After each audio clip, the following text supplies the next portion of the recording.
والصلاة والسلام على رسول الله اما بعد باب اذا وهب دينا على رجل، یہ باب ہے جب کوئی شخص کسی آدمی پر جو قرض ہے وہ اسے ہبہ کر دے۔ وقال شعبۃ عن الحکم، شعبہ حکم سے بیان کرتے ہیں، ہوا جائز، یہ جائز ہے۔ ووہب الحسن بن علی علیہم السلام، اور حسن بن علی علیہم السلام نے ہبہ کیا دینہ، اپنے قرض کو، لرجل، ایک آدمی کے لیے۔ وقال النبی صلی اللہ علیہ وسلم من کان لہ علیہ حق، جس شخص کے لیے کسی پر حق ہو، یعنی کہ اس عبداللہ پر حق ہو، فلیعطہ، جس شخص کا کسی کے ذمہ حق ہو، فلیعطہ، پس وہ اس کو ادا کر دے، او لیتحلل منہ، یا وہ اس سے معاف کروا لے۔ وقال جابر، اور جابر کہتے ہیں قتل ابی وعلیہ دین، میرا والد قتل کیا گیا اس حال میں کہ اس پر قرض تھا۔ فسأل النبی صلی اللہ علیہ وسلم غرماءہ، آپ نے قرض خواہوں سے سوال کیا، ان یقبلوا ثمر حائطی ویحللوا ابی، کہ وہ میرے باغ کا پھل قبول کر لیں اور میرے والد کو معاف کر دیں۔ اس پورے باب کا مقصد یہ ہے، علماء کرام کہتے ہیں کہ کسی کو کوئی چیز ہبہ کرنا، تحفہ کرنا، اس کے لیے ضروری ہے کہ آپ وہ چیز ان کے قبضے میں دو۔ زبانی کلامی آپ اگر کسی کو کہہ دیتے ہو کہ میں نے تمہیں فلاں چیز دی، تو وہ کہتے ہیں یہ تحفہ اور ہبہ نہیں ہوتا۔ امام بخاری رحمہ اللہ کہتے ہیں کہ یہ بات ضروری نہیں ہے، بعض چیزیں تو دی جا سکتی ہیں، بعض چیزیں زبانی کلامی بھی ہبہ کی جاتی ہیں۔ امام بخاری کا یہ موقف درست ہے۔ اس سلسلے میں وہ ایک چیز ثابت کرنا چاہتے ہیں کہ قرض، ایک بندہ کسی کو اپنا قرض بھی ہبہ کر سکتا ہے۔ مثال کے طور پہ ایک بندے سے آپ نے پیسے لینے تھے، آپ اس کو کہتے ہو یار جو میں نے تم سے پیسے لینے تھے میں نے تمہیں ہبہ کیے، یعنی تحفہ کیے، چھوڑ دیے تمہیں۔ ایک صورت تو یہ ہے، اس صورت میں تو پیسے پہلے سے ہی اس بندے کے پاس ہیں جس کو آپ نے ہبہ کرنا تھا۔ دوسری صورت یہ ہے کہ آپ اسے ہبہ نہیں کرتے، آپ کسی اور شخص کو کہتے ہو کہ تم سے جو میں نے پیسے لینے ہیں اب تم نے مجھے نہیں دینے، تم نے اس کو دینے، میں نے اس کو تحفہ دے دیا۔ یہ اختلافی مسئلہ ہے۔ جو علماء کہتے ہیں قبضے میں ہونا شرط ہے، وہ کہتے ہیں آپ نے تو اس کو کچھ بھی نہیں دیا تو یہ کوئی ہبہ نہیں ہوا۔ لیکن دوسرے اہل علم وہ یہی کہتے ہیں کہ ہبہ کے لیے بعض دفعہ زبان سے کہہ دیا جائے اتنا بھی کافی ہوتا ہے۔ تو امام بخاری نے اس مسئلے کو ثابت کرنا چاہا کہ حکم کہتے ہیں کہ کسی کو قرض ہبہ کرنا، چھوڑ دینا جائز ہے۔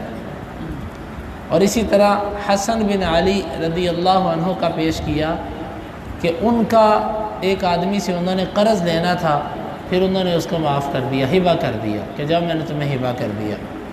پھر نبی صلی اللہ علیہ وسلم کی حدیث پیش کی کہ آپ نے خود فرمایا کہ جس نے کسی کا قرض دینا ہو یا وہ ادا کر دے یا اس سے معاف کروا لے، کہ بھئی مجھے چھوڑ دو یا اس کو ادا کر دے۔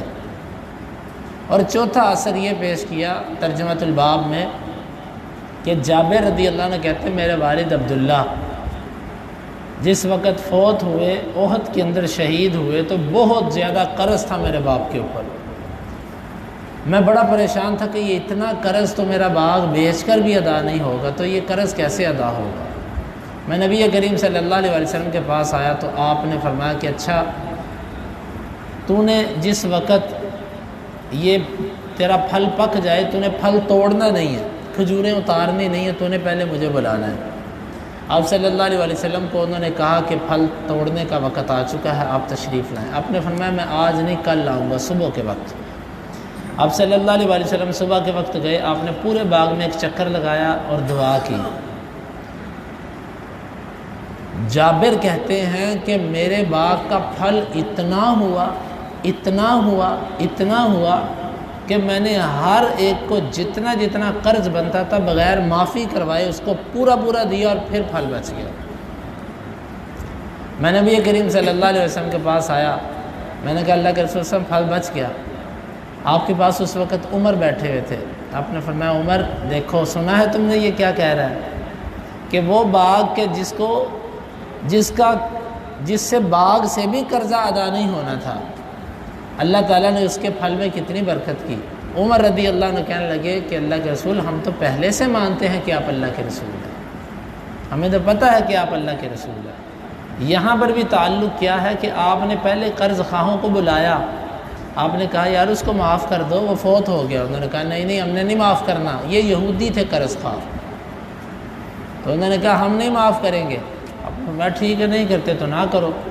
آپ نے پھر دعا کی اور اللہ تعالیٰ نے اتنی برکت کر دی کہ وہ سارے کا سارا قرض اتر گیا۔ تو امام بخاری نے یہاں سے یہی استدلال کیا کہ اگر قرض ہو تو معاف کروایا بھی جا سکتا ہے، جس طرح آپ نے کہا یار معاف کر دو، انہوں نے کہا کہ نہیں کرنا، اگر کوئی نہ کرے تو پھر اس قرض کو ادا کیا جائے گا، یا کوئی بندہ ہبہ بھی کر سکتا ہے۔ یہ ہے اس باب کے ساتھ اس چیز کا تعلق۔ حدیث جو امام بخاری لے کر آئے ہیں وہ یہ ہے، ہمیں بیان کیا عبدان نے، وہ کہتے ہمیں بیان کیا عبداللہ نے، وہ کہتے ہمیں بیان کیا یونس نے، اور لیث کہتے ہیں مجھے بیان کیا یونس نے، اور وہ ابن شہاب سے انہ قال حدثنی ابن کعب بن مالک، مجھے کعب بن مالک کے بیٹے نے بیان کیا کہ جابر بن عبداللہ رضی اللہ عنہما نے اسے خبر دی کہ ان اباہ قتل یوم احد شہیدا، ان کا والد احد کے دن شہادت کی موت مارا گیا۔ فاشتد الغرماء فی حقوقہم، قرض خواہوں نے اپنا حق لینے میں سختی کی۔ فاتیت رسول اللہ صلی اللہ علیہ وسلم، میں اللہ کے نبی صلی اللہ علیہ وسلم کے پاس آیا۔ فکلمتہ، میں نے آپ سے گفتگو کی۔ فسألہم ان یقبلوا ثمر حائطی، آپ نے پہلے ان سے کہا کہ تم باغ کا پھل لے لو اور ان کو چھوڑ دو، معاف کر دو۔ وَيُحَلِّلُ أَبِي، اور میرے والد کو وہ معاف کر دیں۔ فَأَبَوْا، انہوں نے کہا نہیں پھل نہیں ہے، پھل تھوڑا ہے، نہیں لیں گے ہم۔ فَلَمْ يُعْتِهِمْ رسول اللہ صلی اللہ علیہ وسلم حائطی وَلَمْ يَكْسِرْهُ، اللہ کے رسول نے میرا باغ بھی ان کو نہ دیا اور نہ اس کے پھل کو توڑا ان کے لیے، لیکن مجھے اتنا کہا سأغدو علیک انشاء اللہ تعالی، اگر اللہ نے چاہا تو کل صبح میں تیرے پاس آؤں گا۔ فغدا علینا حین اصبح، جس وقت صبح ہوئی تو آپ تشریف لائے۔ فطاف فی النخل، آپ نے کھجوروں میں چکر لگایا۔ فدعا فی ثمرہ بالبرکہ، آپ نے اس کے پھل میں برکت کی دعا کی۔ فجددتها، میں نے اس کے پھل کو توڑا۔ فقضیتہم حقہم، میں نے قرض خواہوں کو ان کا حق پورا دے دیا۔ وبقی لنا من ثمرها بقیہ، اور ہمارے لیے اس کے پھلوں میں سے حصہ بچ گیا۔ ثم جئت رسول اللہ صلی اللہ علیہ وسلم وهو جالس، پھر میں آپ کے پاس آیا، آپ تشریف فرما تھے ساتھیوں میں۔ فاخبرته بذلك، میں نے آپ کو اس سارے کی خبر دی۔ فقال رسول اللہ صلی اللہ علیہ وسلم لعمر، آپ نے عمر رضی اللہ عنہ سے کہا اسمع، سنو، یا عمر، اے عمر، وهو جالس، آپ بیٹھے ہوئے تھے۔ فقال عمر، عمر کہنے لگے الا یکون، ایسا کیوں نہ ہو، قد علمنا انک رسول اللہ، ہم نے جان لیا کہ یقیناً آپ اللہ کے رسول ہیں۔ واللہ انک لرسول اللہ، اللہ کی قسم آپ یقیناً اللہ کے رسول ہیں۔ باب کا مطلب آپ کو سمجھ آ گیا کہ بندہ کسی کو قرض ہبہ کر سکتا ہے، اور کسی سے لینے والا قرض کسی اور کو بھی کہہ سکتا ہے کہ تم اس سے لے لینا، میں نے تمہیں دے دیا، یہ جائز ہے، یہ ہے باب۔ باقی حدیث بھی واضح ہے۔ اب یہاں پر ایک مسئلہ چھوٹا سا، حسن رضی اللہ عنہ کے نام کے ساتھ لکھا ہے علیہ السلام، کیا اہل بیت کے لیے علیہ السلام کا لفظ استعمال کرنا درست ہے؟ بعض حضرات سمجھتے ہیں کہ یہ لفظ خاص انبیاء کے لیے استعمال ہوتا ہے، تو اس کا کیا حکم ہے؟ تو اس کے بارے میں یاد رکھیں کہ علیہ السلام کا لفظ نبیوں کے ساتھ خاص نہیں ہے۔ ہم عوام لوگوں کے ذہنوں میں یہ بات ہے کہ شاید یہ نبی کے لیے بولا جاتا ہے۔ محدثین کی کتابوں میں، پہلے علماء کی کتابوں میں عام عالم کے لیے بھی کہا جاتا ہے کہ علیہ السلام، فلاں علیہ السلام، فلاں پر اللہ کی طرف، اس کا معنی ہوتا ہے اللہ کی اس پر سلامتی ہو، اس میں کوئی نبوت کے ساتھ خاص بات نہیں ہے۔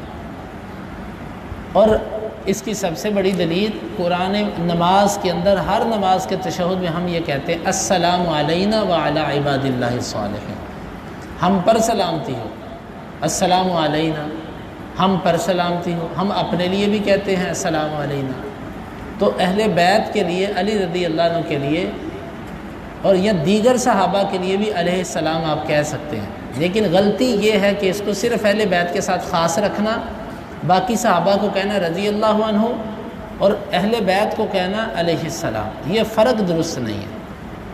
سارے صحابہ کو آپ علیہ السلام کہہ سکتے ہو، ابو بکر صدیق کو، عمر فاروق کو، عثمان غنی رضوان اللہ علیہم اجمعین، ان سب میں سے کسی پر آپ علیہ السلام بھی کہہ سکتے ہو اور رضی اللہ عنہ بھی کہہ سکتے ہو۔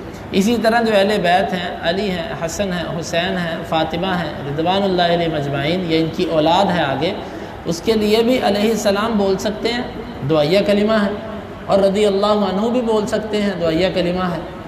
لیکن علیہ السلام کا یہ مطلب نہیں ہے کہ یہ نبیوں کے لیے بولا جاتا ہے، یہ عوام کے ہاں یہ بات مشہور ہے، یہ ایک دعائیہ کلمہ ہے جو ہر نماز کے اندر ہم اپنے لیے بھی بولتے ہیں، دوسرے مسلمانوں کے لیے بھی بولتے ہیں، اور یہی طریقہ سلف کے اندر چلا آتا تھا۔ اور یہ خاص نہیں ہے کہ سلف اہل بیت کے لیے علیہ السلام کہتے تھے، یہ کاتب کا لکھا ہوا ہے، کاتب کا، یہ ضروری نہیں ہے کہ محدثین نے ان کے لیے صرف علیہ السلام رضی اللہ عنہ بھی لکھا ہوا ہے، تو کسی جگہ علیہ السلام کہہ دیا، کسی جگہ رضی اللہ عنہ کہہ دیا، کسی جگہ اور صحابہ کو بھی علیہ السلام کہہ دیا۔ تو یہ ہے ایک بات، اللہ تعالی ہمیں حق بات سمجھنے کی اور قبول کرنے کی توفیق عطا فرمائے۔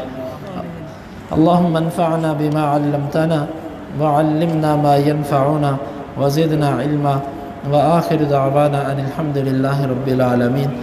حدیث نمبر 2601۔